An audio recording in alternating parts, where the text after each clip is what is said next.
เล่นน้ำตกตรงนู้นครับ น้ำตกปางศรีดาครับผมคุณชอนครับคุณชอนมาเที่ยวน้ำตกปางศรีดาใช่ไหมครับตัวอยากเล่นตรงนู้นได้จัดไปตรงนู้นนะ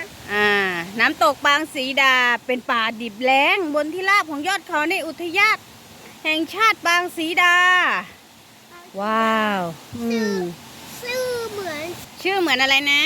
ชื่อเหมือนนางสีดาอ๋อนางสีดาในเรื่องรามเกียรติ์เหรอไปลุยกันเลยจับมือกันไหมเดินดุยๆเลยนี่ทางชันลูกเดี๋ยวใจเย็นๆทางชันใจเย็นตอนนี้เรากำลังเดินไปข้างล่างนะครับนี่มีน้ำตกดู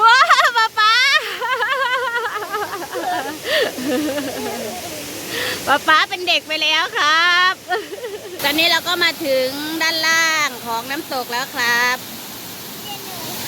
คุณชนพร้อมยังพร้อมแล้วก็ไปเลยสิครับพร้อมลุยเลยครับจุ่มลงก่อนใจเย็นๆอย่าเพิ่งลงนะมีปลาด้วยช้อนเห็นปลาไหมปลา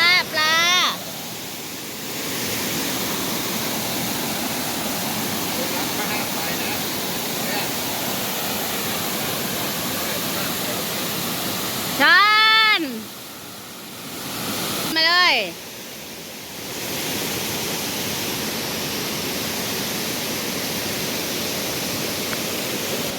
มาเลยถ้าตรงไหนสังเกตว่าน้ำไหลแรงเนี่ยมันจะเชี่ยว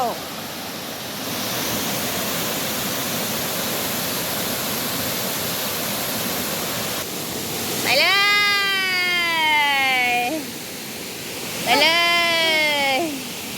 ไหนมันไปไหนแล้วนู่นไปนู่นแล้ว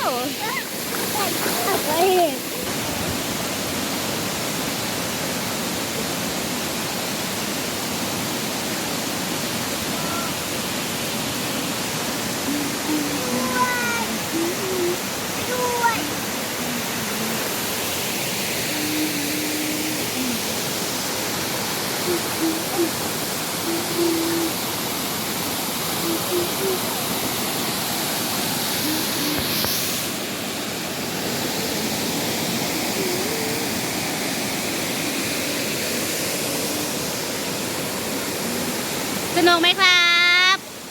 เวลาเล่นน้ำต้องระวังอะไรระวังมันลื่นมันไปแล้วใบไม้ไปแล้ว ลื่นเลยเหรอ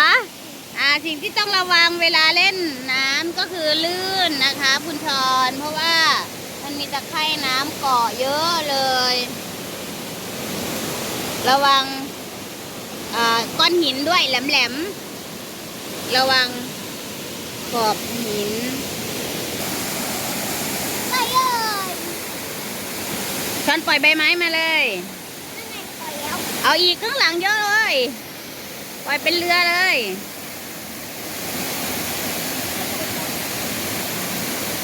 ปล่อยมาเลย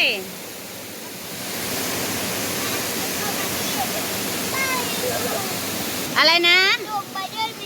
ระวังนะมันลื่นนะ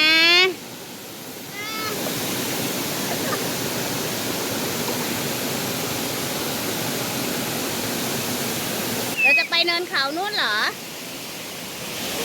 เราจะข้ามไปเนินเขานู่นใช่ไหม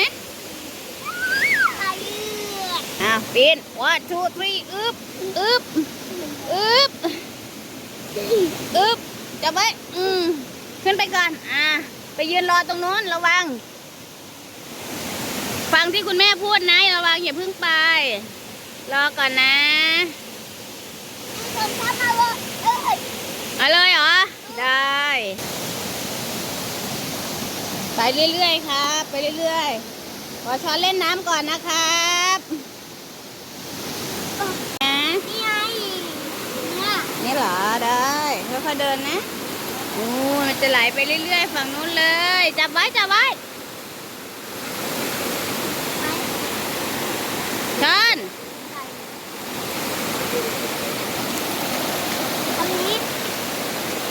งเรื่อยๆเหรอโหคุณชอนพาไปเรื่อยๆเลยครับ ตามไปว้าย ใจเย็นใจเย็นนั่งลงก่อนครับสบายดีไหมคุณชอนไปหน้าหน่อยชอบไหมครับ ตอนนี้เราอยู่ที่ไหนอุ้ยมีผีเสื้อด้วย เราอยู่ที่ไหนครับ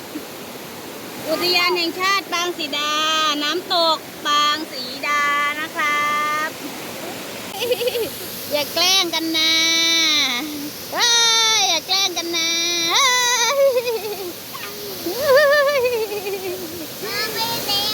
มาเล่นเร็ว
แบ่งเลย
ให้เล่นเลยครับ